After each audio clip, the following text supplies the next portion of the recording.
an array of top secret, highly secure locations across South Texas. This is the Spurs Insider, the podcast whose magic number is always infinity.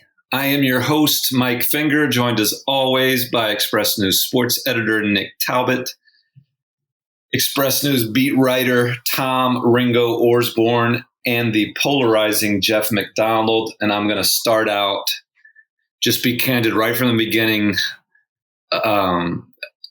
We're stuck in a rut. I'm stuck in a rut. We're playing out the string. It feels like we're playing out the string, going through the motions. Does anything that happens for the rest of this season of the Spurs Insider, as it reaches its thrilling conclusion, does it even matter? Or are we just kind of twiddling our thumbs for the next 2 weeks, waiting for the inevitable conclusion that we all know is coming? I know I'm supposed to be positive and to urge our viewers, and I know they're not viewers, they're listeners, to look at the bright side of things. But does anything really matter? I open it up to the floor. This is a big change from last week. You were all sunshine and rainbows last week. Yeah, I don't know. It's not negativity. Quite an existential question there, Mike. Yes, does anything really matter? Are you okay over there? This isn't negativity per se, more than it is maybe. I'm just wondering, when it comes to our local cagers, which is supposed to be the premise, the subject of this podcast. So we can just stick with that. Like, does it matter what happens the next couple of weeks? Does it really matter? Does it really matter? Do we? I think we. What's going to happen? They're gonna make 10th place, right? Yeah, probably. They're going to have to win a couple of games. Barring something unforeseen from the New Orleans Pelicans, the local cagers, the San Antonio Spurs, are going to finish in 10th place in the Western Conference. Like, that's, I think let's say the Spurs finish 2-6 over their last 8. Like, the Pelicans would have to go 5-2 over their last 7 to pass them, which is just not going to happen. Like, the Pelicans are on the road for the rest of this season too, all against playoff teams. So the Spurs are going to finish 10th, and then it's going to come down to if I can stop being nihilistic, well, then something that matters is the play-in game, and if the Spurs win 2 play-in games, are in the playoffs. But it seems like we're kind of just spinning our wheels here for the next 2 weeks. If anybody wants to talk me out of that, go ahead. I'm not going to be the one that talks you out of that. I've been telling you that all season. Like, I finally feel vindicated. But I think the difference is, up until this point, when I don't remember when the last podcast, it might have been 2 podcasts ago, when the Spurs beat the Pelicans to kind of end the Pelicans' threat. Like, it's been, before then, there was something to play for. There was something that was unresolved. Since then, it's just kind of, I don't know. I don't know what the point is. I'm really starting to worry about you. Like, do we need to send someone to your secure location to check on you? No, it's totally secure. Like, there's no way anybody could get in. It sounds a lot like he sounds a lot like Charlie Brown about to kick a football. I don't know. Talk me out of that. Like, I'm not even the local cagers aren't going through the motions. I don't see that at all.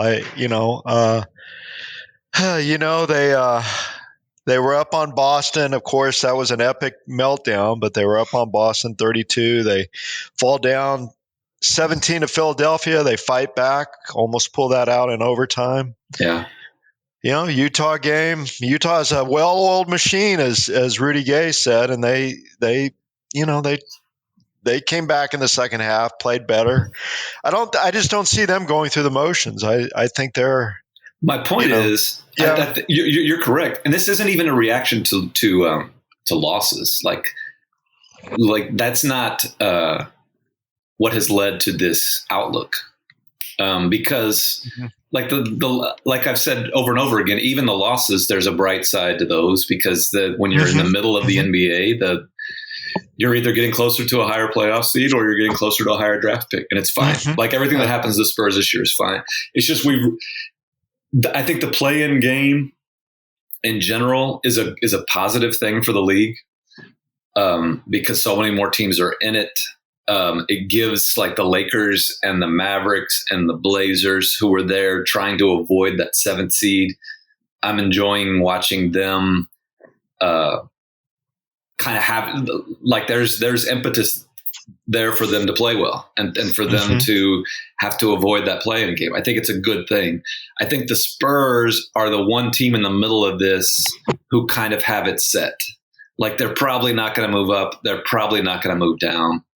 And again, it's not about blowing that lead to Boston or losing to Philly or Utah. It's just they're kind of set.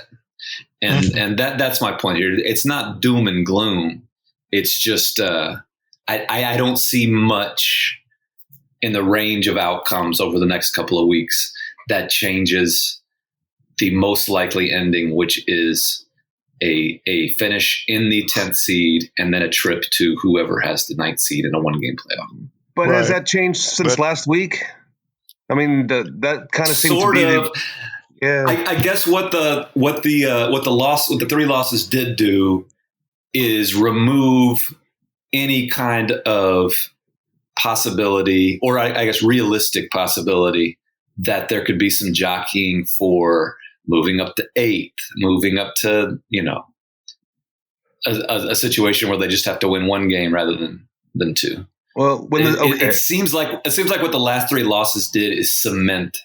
Okay, well, I can't talk you out of that, but I think when the story of this season is written, besides the COVID mess and COVID kind of sidetracked the season for a lot of teams, but specifically for the Spurs as well. But aside from that, when the story of the Spurs season is written, it's going to be they're just horrible luck in overtime. They are 1-6, but they played 7 overtime games, which is almost a club record. The record is 8 for a season. And by the way, that's 8 in an 82-game season. They played 7 overtime games. They've gone 1-6 in them, which is hard to do.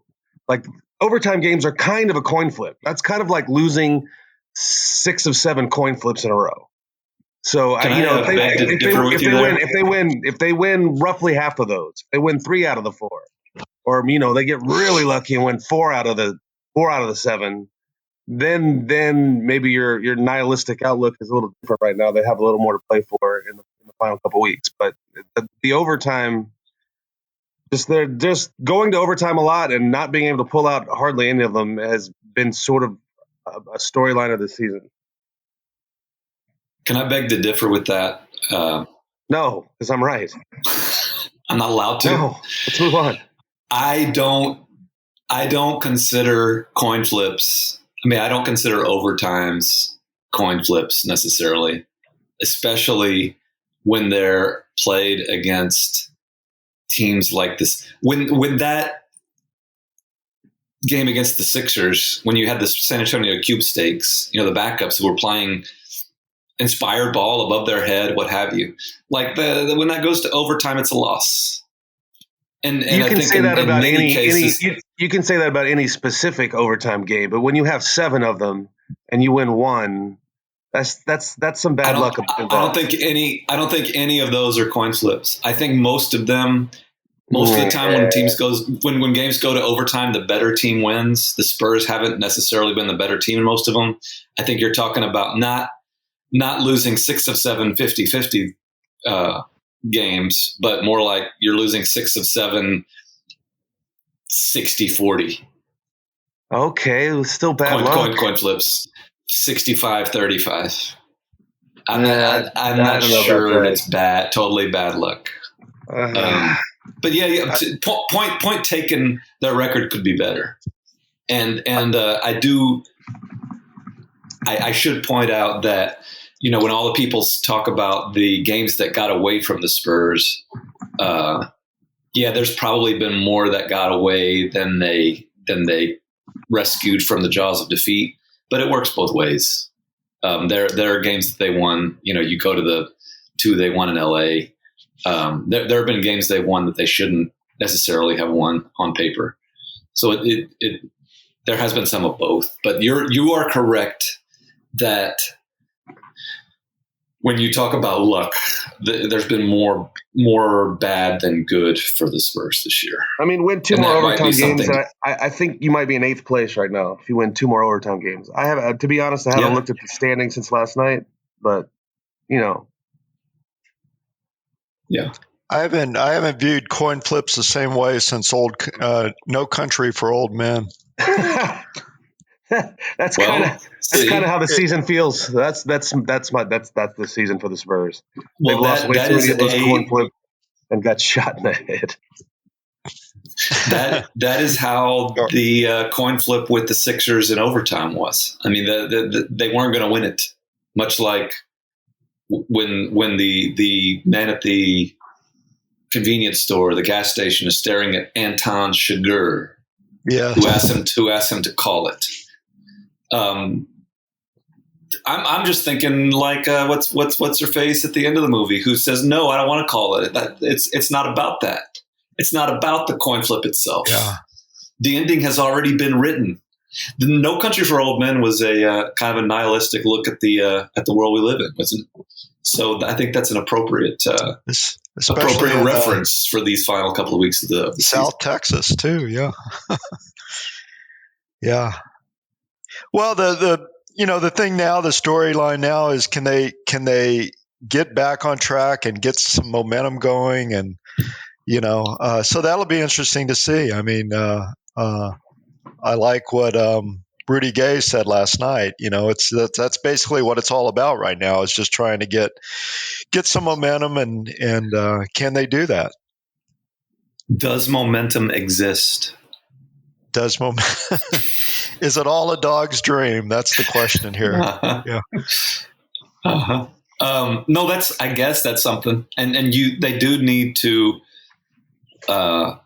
win a couple of games at least, I guess, to officially secure one of those spots, the 10th spot, to eliminate the New Orleans Pelicans.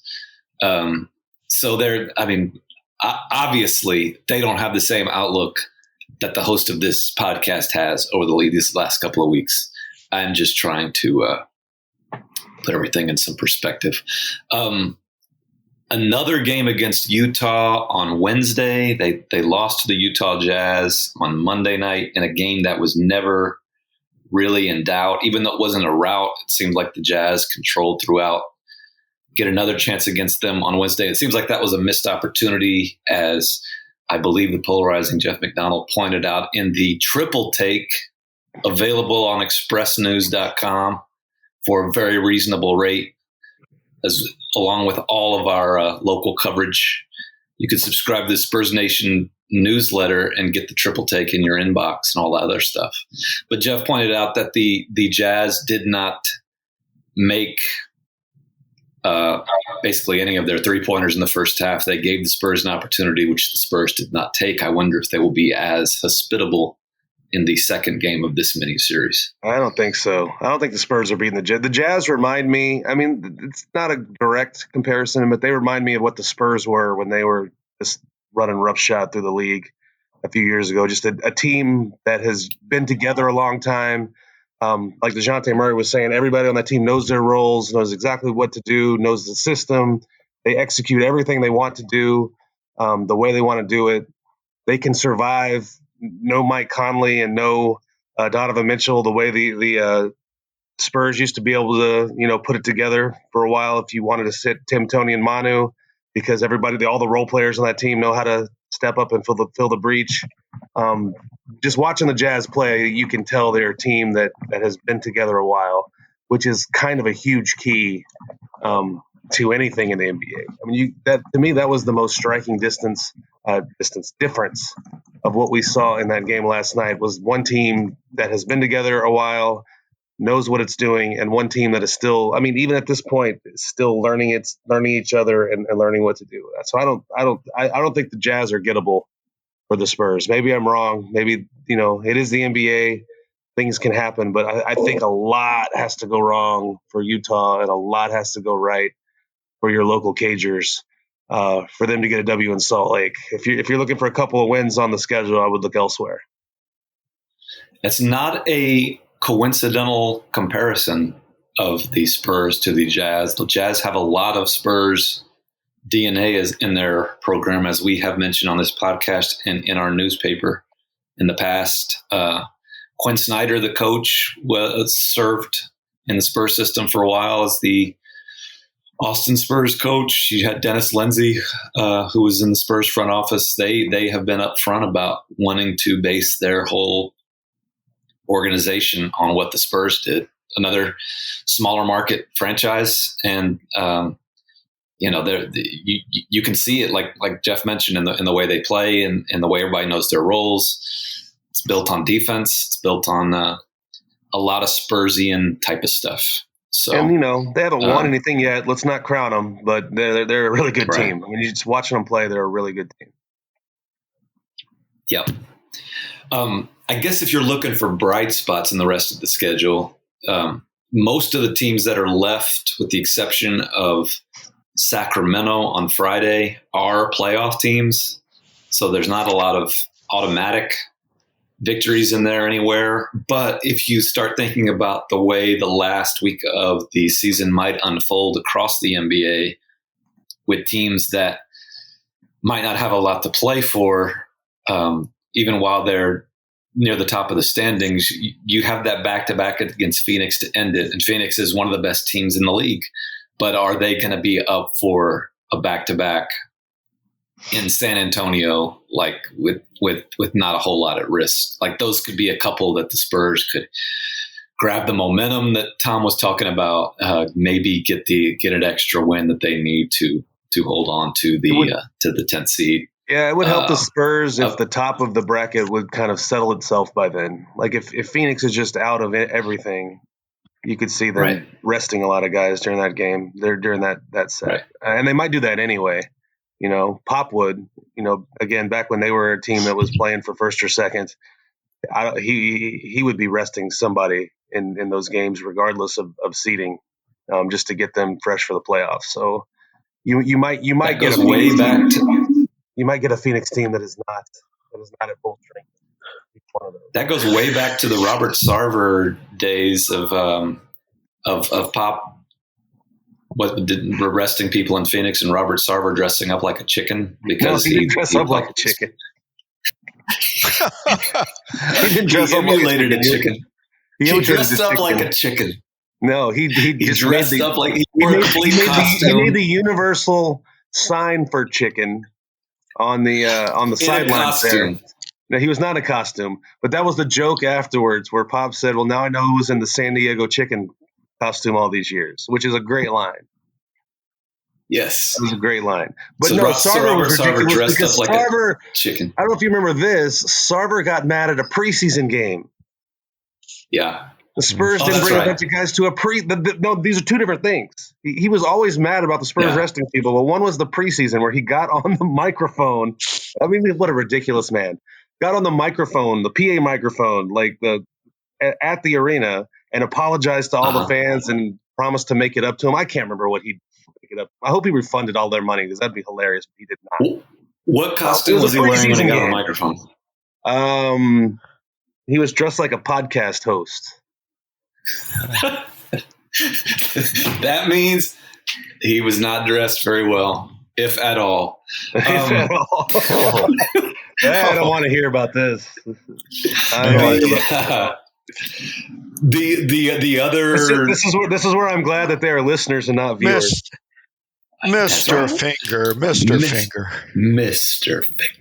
Shout out to Bob Holm. The other back-to-back of the final week, and we're looking way ahead now, I guess. We're going to since we're looking at both of these weeks, the back-to-back Brooklyn Knicks one.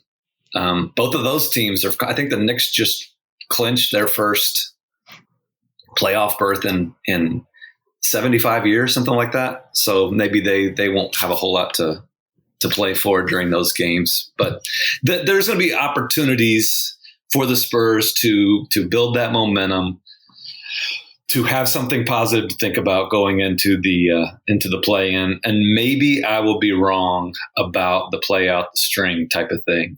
But analyzing these games over the next couple of weeks, it just seems like we're leading up to a one game for everything situation, no matter how it plays out. And that one game probably is going to be on the road. This is something that isn't just nihilistic.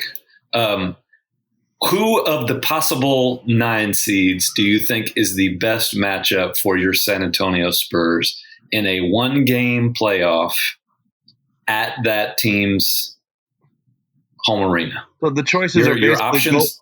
Give me the options. Yes. Your options are the Golden State Warriors, who I don't think is going to be anybody's choice, the Memphis Grizzlies, and outside shots at this would take a lot, but the Blazers, the Mavericks, the Lakers. I mean, if the Blazers are on the list, I would probably pick them as your best matchup. You would rather play the Blazers than the Memphis Grizzlies? The Grizzlies are just, for whatever reason, are a terrible matchup for the Spurs and have been for a couple years now. I guess the Spurs did win that game in the opener, but I just think back to when the Grizzlies came to San Antonio and just beat them on back-to-back nights by, I think, you can look this up, I think it was a combined 500 points. So I don't know. I don't know. There's, I guess, maybe a better point that you're making is there's not a good place.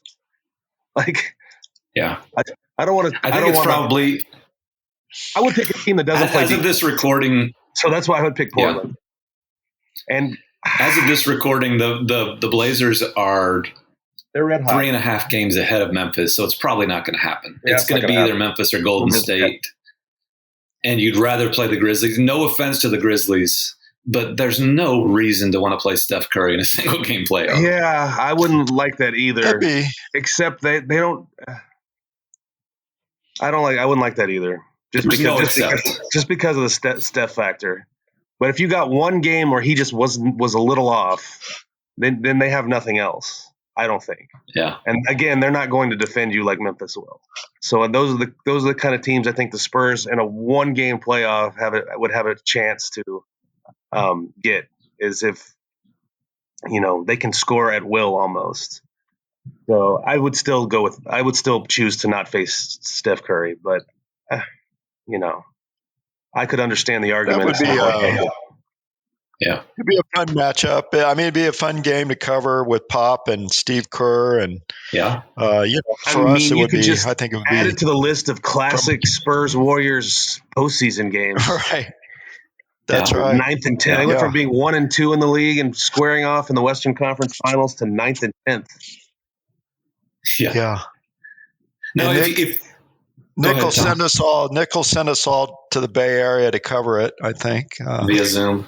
Via Zoom. Hotel rooms. From our hotel room. From the hotel room. Via Zoom from the Oyster Point Fairfield Inn. Now, if you do win that 9-10 game, then there's the opportunity to play any of those teams I mentioned in the second one. It would be the loser of the 7-8 game, and that could be your Portland Trail Blazers or your Dallas Mavericks or even your Los Angeles Lakers. That would be something. LeBron has joined the chorus of stars who have figured out that they don't want to play in the play-in game, joining Luka Doncic, who was very anti-play-in when it became evident that he might have to play in it.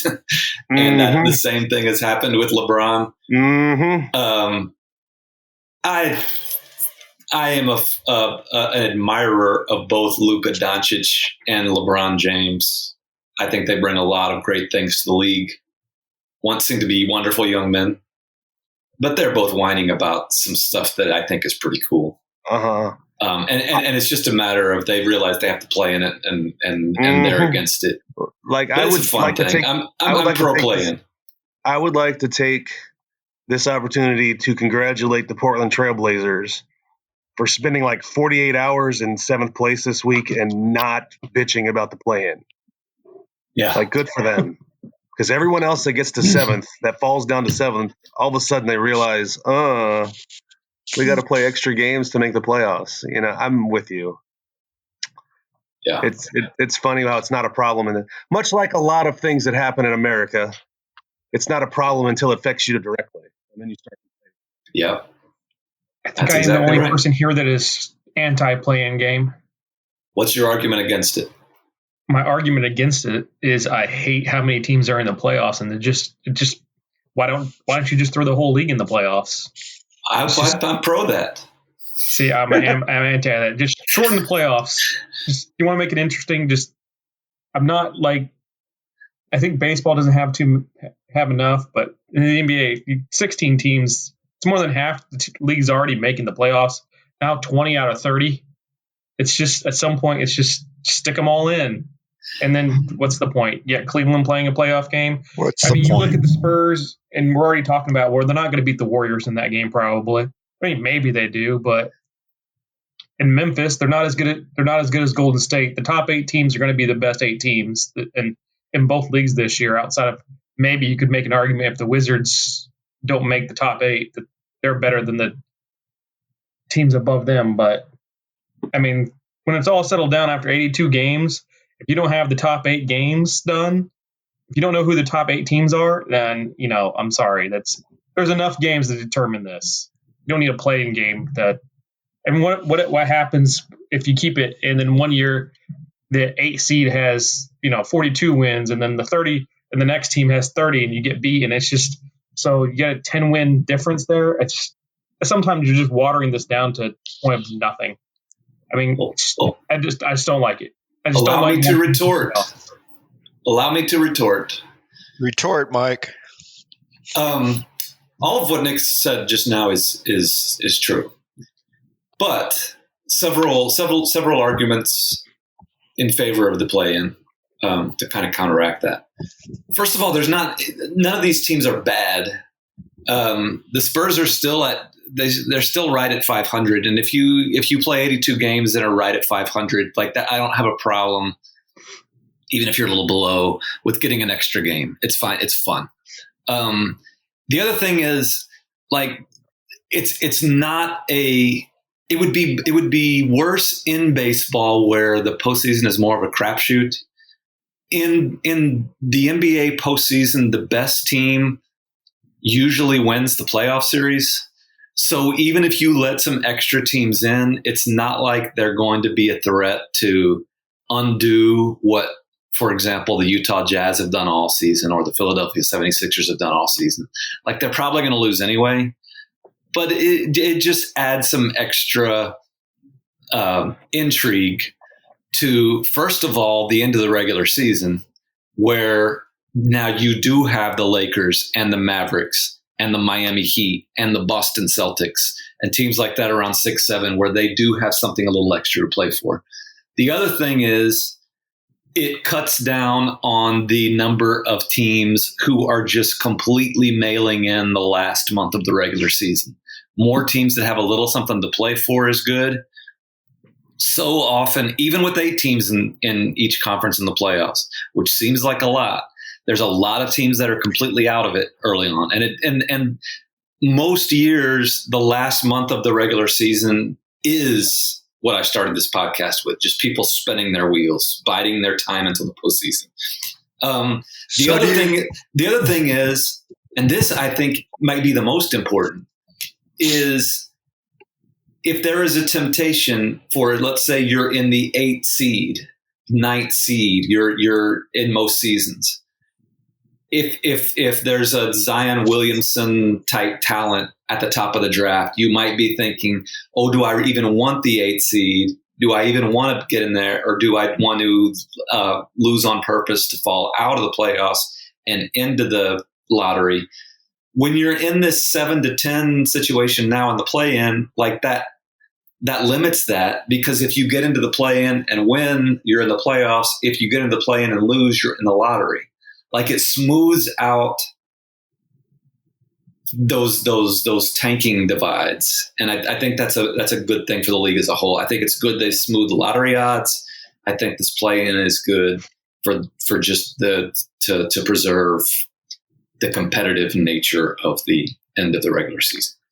So do you continue it after this season? And Absolutely. doesn't a lot of the complaints, maybe a lot is too strong, but some of the complaining has to do with it just coming in this COVID season that's been stressful on the players so much that, they would like to be able to coast into the playoffs and get some rest. That was, I believe, the Mavericks argument. I think Mark Cuban piped up and said that this was a bad idea because of what you just said. In a COVID season, they should be allowed to have some rest at the end. But in an 82-game season, I think it's fine. I remember Mark Cuban said that. But remind me, what was the vote on the Board of Governors for instituting the play-in? Right. I'm not sure there was a vote against it. It was unanimous. Yeah. And I believe remind me again, is Mark Cuban on the Board of Governors? He is. Yeah. So he voted for it before he came out against it. Yeah. He's a flip-flopper. Well, he came out against it when his star came out against it, which I think is just smart business when you're Mark Cuban. It is. No one ever said that Mark Cuban is a bad businessman. What is going on in our chat? I don't know. It's I think there's some angst about whether or not any of this has been recorded. Correct. Well, that wouldn't be the worst thing in the world. It shows recording for me. It was about the last minute, so everything looks copacetic on this end, and that allows me to finish this podcast as we usually do. Because look, good luck with this. Good luck with this. Let's see how this goes. I'm actually interested. I don't want Luis. I've been waiting for all day. I don't want Luis to edit any of this out because I think the viewers have a right to know when things don't go well, even for the people they greatly admire, like the hosts of this podcast. Like, I think it's good for them to see that the host of this podcast and all the panelists on this podcast do face adversity and do face moments where they're questioning if anything they've done really matters. Because there was a moment in this chat from our secure locations where there was a panic. Do we need to stop? Are we even recording? And think about that. Think about how if we would have had this entire conversation that went for nothing, the viewers never would have seen or heard it. And I know they're never going to see it, but they never would have heard it. Like that would have been frustrating. But the point is, you're not doing it for others. You're doing it for yourself. We had this conversation, whether or not it was recorded. We had it to fulfill what's inside of us. And I think that's what the local cagers need to do. And I think when I started this podcast wondering if the next 2 weeks mattered, I've answered my own questions. Of course the next 2 weeks mattered. Of course they do. It doesn't matter if the next 2 weeks are being recorded. It doesn't matter if the next 2 weeks are going on the record. It doesn't matter if it changes whether the Spurs finish in 10th place or in 20th. Holy moly. Of course it matters because you play to win the game. You live to live the life. The victory. That's what you victory need to is do. in the Just effort. get your shovel out. The victory's in the effort. And I think the listeners need to hear that whether or not this was recorded, whether or not they're actually hearing this, that we did this, we made an effort because it does matter. What we say matters, what we do matters, how we live matters. And so I urge everyone, hopefully they're listening to this. Maybe they're not. Maybe this is going into the void. But even if it is going into the void, take care of each other and keep it real. And get those coin flips right.